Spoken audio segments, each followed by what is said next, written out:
부위원장님 혹시 정말 실례한 아니면 조증 있으신 건 아니신가요? 아, 네. 저 직업이 네. 레크리에이션 강사예요. 아, 그러세요? 네. 해결 방법이랑 같이 말씀 좀 부탁드릴게요. 네. 저 선생님 보면 되나요, 기자님? 그냥 아무 데나 보셔도 네. 돼요. 편하게. 네. 기자님 보기 편하게. 저기 보는 게 좀 더 나을까요? 아니, 다 괜찮습니다. 네.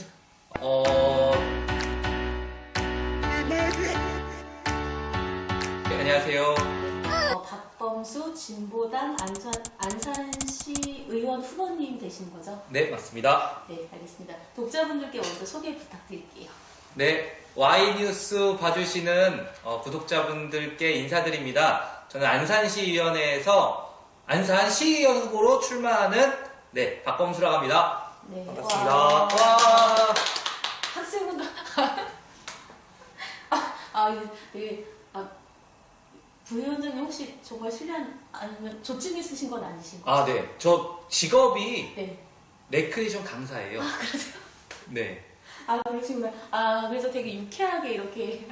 네. 네, 알겠습니다. 학생운동도 하셨다고요? 네, 학생운동을 참 오래 했습니다. 그래서 지금 그러면은 그 반값 등록금, 대학생 반값 등록금의 선두자, 그런 운동하신 거에서는 이제 선구자 격이신 건가요? 좀 그렇게 말씀하시니까 좀 부끄럽고 또 저 혼자 이러는 게 아니라 사실은 그 당시에 많이 함께 등록금 투쟁에 참여하셨던 우리 학우분들이 이뤄낸 성과라고 생각하는데요. 그걸 만들어냈던 과정에서는 함께 하고 또 오래 했던 걸로 자부심을 가지고 있습니다. 알겠습니다. 먼저 그 소개하셨는데 너무 이렇게 짧게 하신 것 같아요. 더 이렇게 업적이라든지 이런 거 소개해 주셔야 될 것 같아요. 저는 안산에서 8년째 살고 있고요. 이곳에서 시의원을 준비하는 청년입니다. 대학 시절에 학생운동을 계기로 정치활동을 좀 시작했는데요. 대학 시절에는 지금으로 따지면 좀 보수적인 국민의힘을 지지하는 청년이었습니다. 그러다가 2학년 때 후배들이 등록금 문제로 눈물 짓고 힘들어하는 모습을 보고 또 어머니가 그 당시에 강남의 집값이 1년에 한 5억씩 오르던 때였어요. 후배 아들들한테 뭔가 이렇게 평생 이게 성실하게 일하면 좋은 세상, 그리고 또 뭔가를 또 물려줄 거라고 생각했는데 하나도 이뤄낸 게 없어서 너무나 엄마가 바보 같은 삶을 살았다라고 하시면서 어느 날 우시는데 내가 알던 세상하고 좀 다른데 이렇게 열심히 일하던 우리 어머니, 또 이렇게 성실하게 사는 내 후배들이 등록금 때문에 울고 어머님과 아들 때문에 울고 혹은 그 당시에는 등록금이 한 8년 정도 오르면서 자살하는 사람도 되게 많았어요. 대학생들이요? 네, 그리고 등록금 때문에 자살하는. 네, 신병비관으로 대학생들이 군대 가거나 자살하거나 혹은 가족들이 자살하는 사건도 있었는데요. 등록금 때문에요? 네. 왜냐면 저 때는 7년 연속 등록금이 오르던 때였거든요. 이런 걸 보고 내가 알던 사회랑 좀 다르다라는 생각이 들어서 처음으로 등록금 집회를 참여하게 되었고요. 그때 좀 열성적으로 참여해서 그런지 눈에 띄어서 학생회장까지 하게 됐고 학생회장 한 이후에는 이런 목소리가 정치적으로 필요하다라고 생각이 들어서 정치에 입문해서 지금 출마를 준비하고 있는 청년 박범수입니다. 와. 여기에 뭐 적지는 않았지만 네. TMI인데요. 네. 편안하게 뭐든지 다 그래도 말씀해 주세요. 될까요? 네. 유튜브니까. TMI인데 제가 어릴 때까지 대학교 입학하기 전까지는요. 대학교 1, 2학년 때까지는 원래 어릴 땐 개그맨이나 이런 것들을 하는 것도 꿈이 있었어요. 그리고 상당히 재밌고 유쾌하다는 소리, 그리고 그런 거에 재능이 있다는 소리를 많이 들어왔어가지고요. 그리고 저랑 같이 학생회장 하던 친구는 지금 개그맨이거든요, 실제. 친구들이 막 개그맨도 하는데 저는 그런 꿈이 있었지만, 사람들을 웃게 하려면, 정치적 변화, 정치적으로 바뀌어야 된다는 생각이 들어서, 고민을 되게 많이 했거든요. 정의롭게 살 것인지, 아니면은 내가 그냥 살고 싶은 대로 살 것인지 고민하다가, 학생운동 사회운동을 시작하게 됐습니다. 학부 전공은 저희 인터뷰 이제 하기 나누기 전에 말씀드렸었을 때는 이제 국제관계학, 그다음에 러시아어, 네, 아까 뭐 이렇게 나오셨다고. 네 그렇습니다. 네, 알겠습니다. 개그맨 이쪽이랑 거리가 있는. 네, 네. 그다음에 이제 세 번째 질문 드릴게요. 진보당 소개 좀 부탁드릴게요. 네. 어떤 정당인지. 네. 진보당 하면은 최근에 진보당 소개가 제일 어렵습니다. 그래요? 안녕하세요, 범 내려온다 박범수입니다 하면은요, 우리 지나가시던 주민들이 진보당? 이렇게 말씀하시는 경우가 많거든요. 그러니까 잘 모르시는 거예요. 그래요? 네, 이렇게 설명드리면 좀 편할 것 같아요. 2012년도, 3년도 해산되었던 통합진보당이 있었고요. 민주노동당, 통합진보당의 어떤 그 명맥을 잇는 진보정당이라고 보시면 될 것 같고요. 해산된 이후 그 당원들이 곳곳에서 자기 기반을 가지고 노력하다가 민중당이라는 이름으로 4년 전 창당을 했고요. 지금 두 번째 선거를 준비하고 있습니다. 지난번 선거에서 민주당으로 나오셨어요. 네, 처음 창당할 때 민중당이었고요. 민중당으로 나왔습니다. 국민들이 함께 해주셨고요. 네네. 자기 자랑을 좀 하자면 제가 초등학교 입학한 이후부터 고등학교 3학년까지 그 대학 시절까지 모든 선거에 다 나갔거든요. 한 해도 빠짐없이. 모든 선거라고 하면 반장 선거. 네, 반장 선거 매년 반장 선거 나가서 매년 당선되고, 고등학교 때는 학생회장 선거 나가서 당선되고, 대학교에서도 뭐 기장, 동아리 회장, 학생회장 다 당선됐는데요. 이번 선거에서는 사회 나와서 첫 치르는 선거였는데요. 네, 5명이 출마했고요. 네, 5등을 했습니다. 알겠습니다.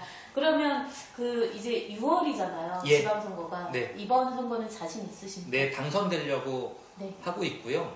지지해주시는 분들 보면서 무엇보다 이분들의 목소리를 시의회에 꼭 전달해야겠구나 라는 마음으로, 그런 간절한 마음으로 뛰고 있고요.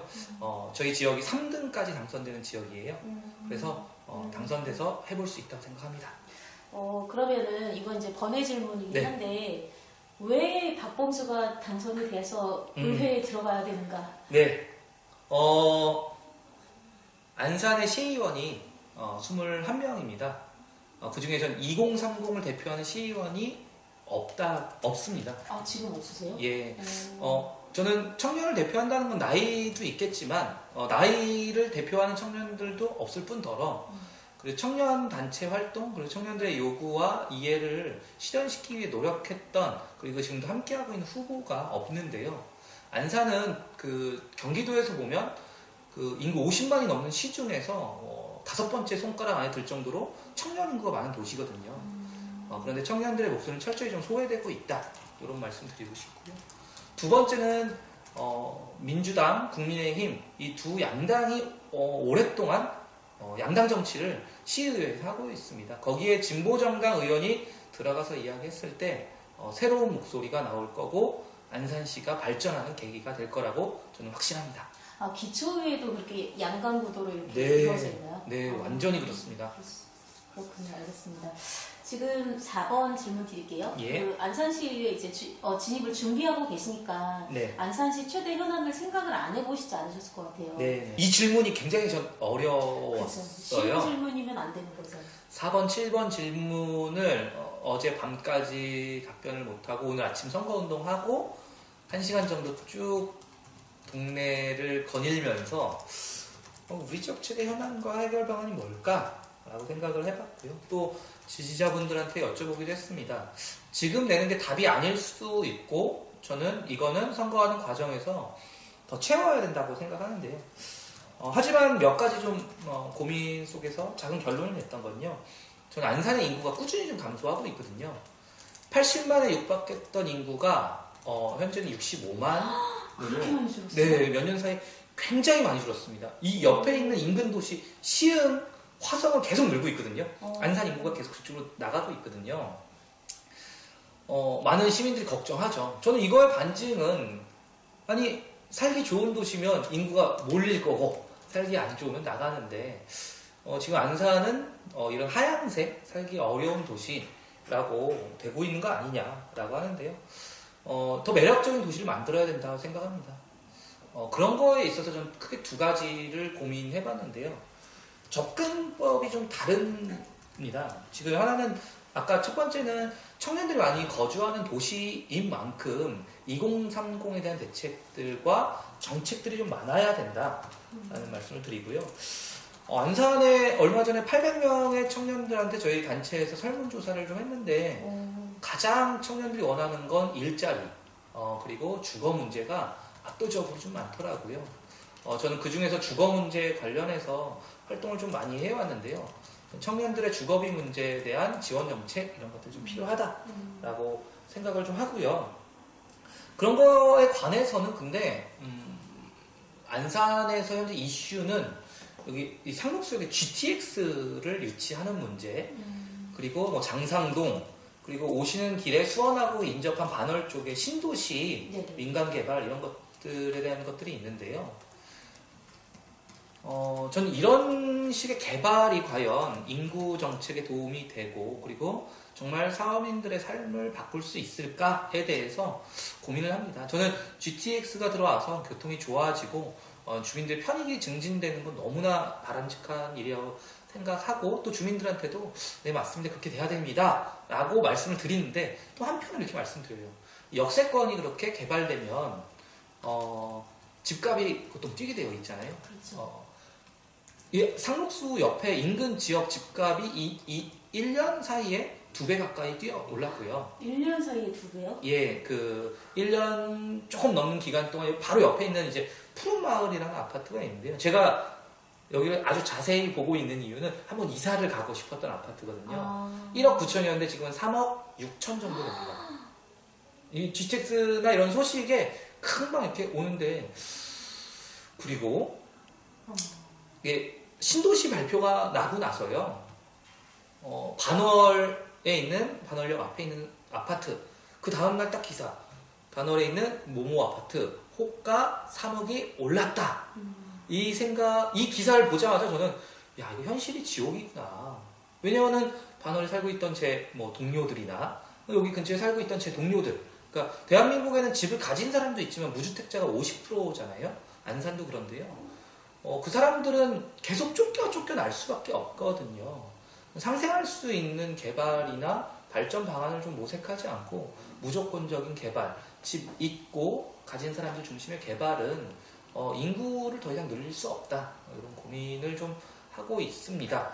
그래서 저는 하나는 그 공공주택이 많이 들어와야 되고, 그리고 청년들이 살기 좋은 반값 주거비 이런 것들이 좀 실현돼서 주거 문제를 해결하는 도시가 좀 돼야 되지 않을까 하는 고민을 현재 가지고 있습니다. 반값 주거비 실현이면은 시에서 자체적으로 이렇게 좀 지원이 되는 거를 네, 그런 구조를 좀 거예요? 고민하고 있고요. 이제 청년들 설문조사에서 가장 많이 요청되는 거는 사실은 전월세에 대한 월세 이자, 전세 이자, 월세, 직접적 지원 이런 것들에 대한 요구가 굉장히 많고요. 전국적으로 보면 현재 그런 정책들을 되게 많이들 시행하고 있어요. 워낙 청년들 주거가 어렵고 그렇죠. 특히 최근에 월세 사는 사람이 정말 많거든요. 그렇죠. 전세에서 월세로 들기 네, 전에 맞아요. 그런 경우도 있죠.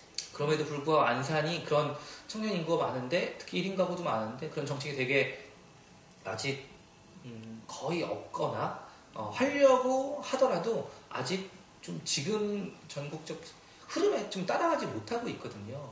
이런 것들을 할 수 있게 하는 운동들도 벌이고 있고 또 정책적으로 제안할 예정이고요.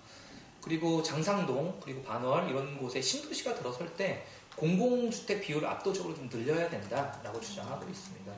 그래서 새로운 신도시에 공공주택 비율이 높아서 아주 저가 아파트, 반값 아파트가 들어가서 청년들이 살기가 좋아진다면 저는 인구도 당연히 자연스럽게 늘고 소문도 날 거고 좀 하나의 그런 모델이 전국화된다면 전 굉장히 좋은 사례라고 생각하고 있습니다. 그러면은 좀 멀리 내다봤을 때 네네. 안산이 그 청년 주택 그 주거 문제를 해결하는 어떤 전국적인 롤모델이 될 수도 있겠네요.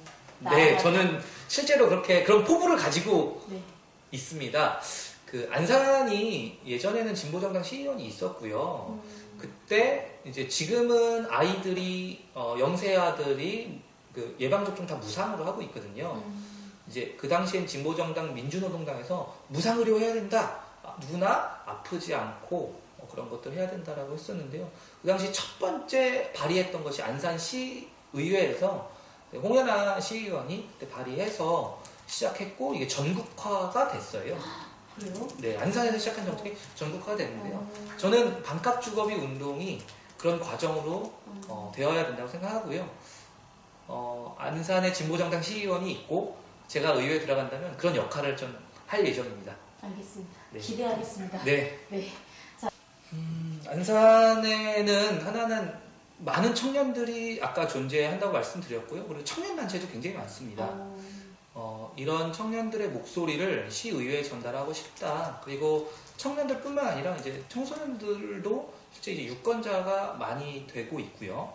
그리고 안산의 특성화고도 굉장히 많거든요. 그래요? 네, 이런 친구들 그리고 뭐 이런 많은 청년들과 젊은 사람들의 목소리 그리고 저는 청년과 대학생들의 운동을 좀 오래 했는데 이제 사실 제 나이 또래들은 이제 젊은 엄마 아빠도 되게 많거든요. 젊은 엄마 아빠까지 포함해서 그들의 목소리를 좀 많이 반영하고 싶다. 저는 안산의 어른들을 대변하고 노인분들을 대변하고 전 노인들이 굉장히 공경받고 잘 사는 도시가 되어야 된다고 생각하거든요. 근데 마을에서 일하다 보면 사실 청년들의 목소리는 거의 실종되어 있어요. 그래서 이런 것들이 균형이 잡혀야 서로 살기 좋은 도시가 된다. 저는 어른들도 상당히 존경하고 또 입장은 청년의 입장이기 때문에 청년들의 입장을 좀 대변해서 서로 융화가 잘 될 수 있는 도시를 만들고 싶다. 이런 고민이 있고요. 청년단체에 대한 지원 그리고 청년단체들이 풀뿌리가 활성화될 수 있게 하는 것들을 좀 많이 만들고 싶고요.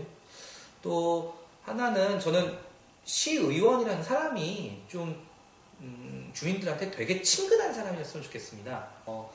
뭐랄까 시의원이요? 하면은 대부분 사람들이 시의원이요? 이렇게 물어보시거나 시의원은 나랑 굉장히 딴 세상 사람 혹은 뭐 좀 뒷짐지고 있거나 어디 가서 그냥 인사하는 사람으로 인식이 되어 있죠.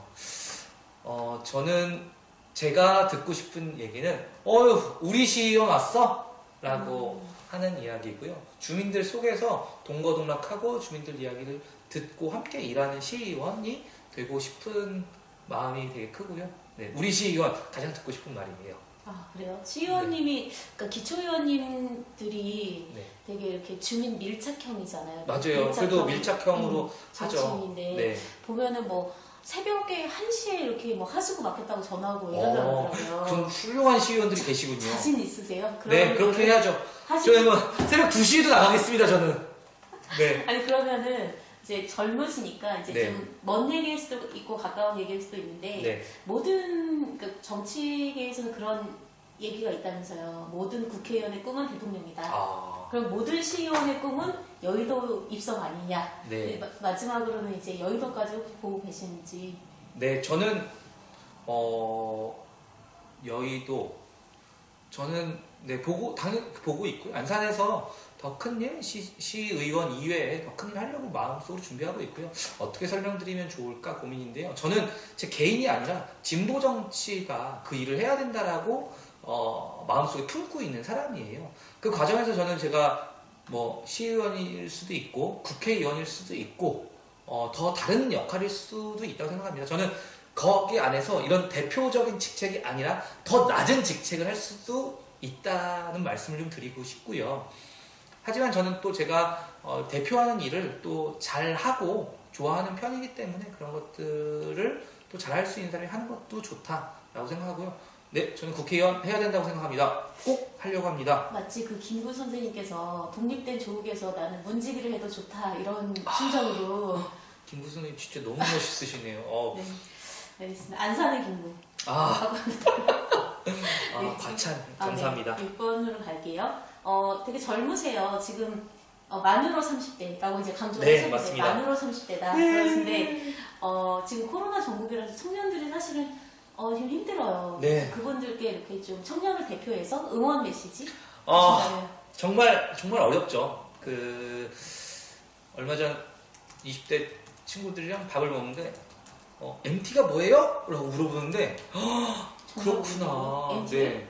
MT를 아는데 전혀 가보지 않았던 거죠.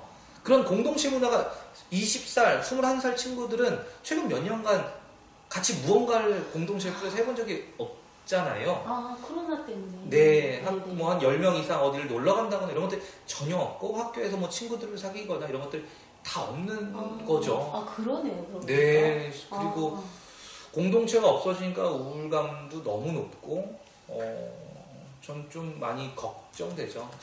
그런 거에 있어서 근데 저는 사실 뭔가 사람이 앞에 희망이 있거나 즐거운 게 있으면 사람들이 좋을 텐데 지금은 좀 그런 거조차 보이지 않는 상황이라고 생각하고요.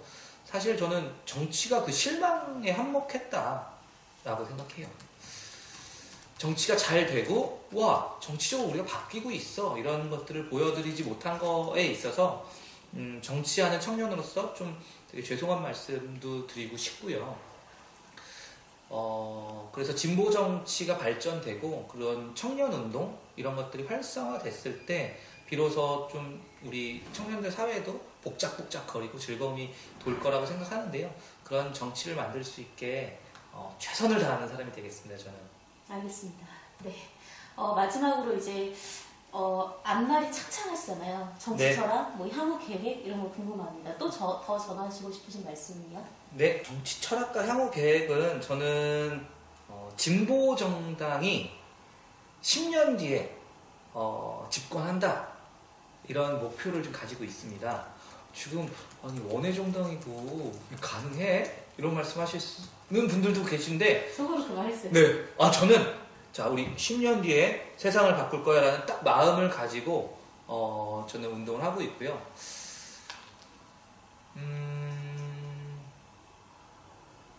네. 저는 얼마 전에, 저는 우리가 사실 문재인 대통령이 되고 나서 되게 많은 기대를 가지고 있었는데 사실상 개혁이나 이런 것들이 많이 되지 못했고 그 실망감에 우리 국민들께서 지금 이제 국민의힘을 막 지지하고 계시는 모습이 사실 안타깝기도 하고 그 힘과 지지를 우리 진보 정당이 받지 못하는 거에 있어서 되게 안타까워합니다. 그리고 사실상 문재인 대통령은 국민이 원했던 개혁을 거의 좀 많이 못했다고 생각합니다. 저는 그런 것들을 가능하게 하는 힘은 진보 정당 그리고 대중운동이 함께 이렇게 이루어져야 된다고 생각하거든요. 그래서 강력한 진보 정당 그리고 정말 촛불 제2의 촛불 같이 주민들이 그리고 시민들이 나서서 대한민국 사를 이렇게 바꾸자라는 목소리를 내주셔야 되는데요. 그것을 만드는 일을 이제 계속 하려고 합니다. 저는 지역에서 청년 단체를 강화하고 진보 정치를 강화하는 일에 온 힘을 쏟을 예정이고요. 네. 그렇게 했을 때 정치가 바뀌는 게 아니라 사회가 바뀔 수 있다고 생각합니다. 그런 것들을 만드는 일에 청춘을 바친다. 이미 청춘이 끝난 것 같지만 남은 생을 다 바치려고 아니, 합니다. 지금 저는. 여기 저희 구독자분께서 60세, 70세, 지금 200세인데 지금 선생님 죄송합니다. 30살밖에 안 됐는데 네. 청춘이 갔다고 하면 혼나요, 요즘에는. 모든 제 남은 일정을 갈아서 좋은 세상을 만들려고 합니다. 알겠습니다. 제가 딱 지금 저기서 보이는데 당신의 땀이 빛나도록이라고 돼 있거든요. 저희 이번 대선 캐치프라이즈인데 너무 멋있다. 네 저는 진보당 캐치프레이즈. 네 우리 땅이 빛나는 게 아니라 땀이 빛나는 세상을 만들고 싶고요. 아까 정말 평생을 열심히 일하셨던 저희 어머니가 아들아 미안하다라고 하는 세상은 너무 비극적인 세상인 것 같아요. 열심히 성실하게 일하신 분들이 행복하게 그리고 대접받고 살 수 있는 세상을 만드는 게 제 꿈인데요.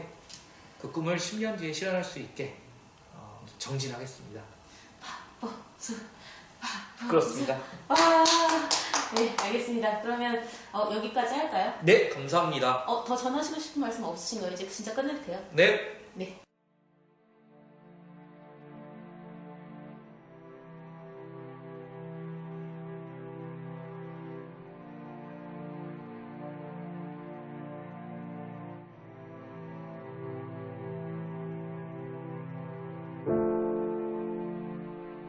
Shopping is why mall high class closed mall. Go ahead and connect.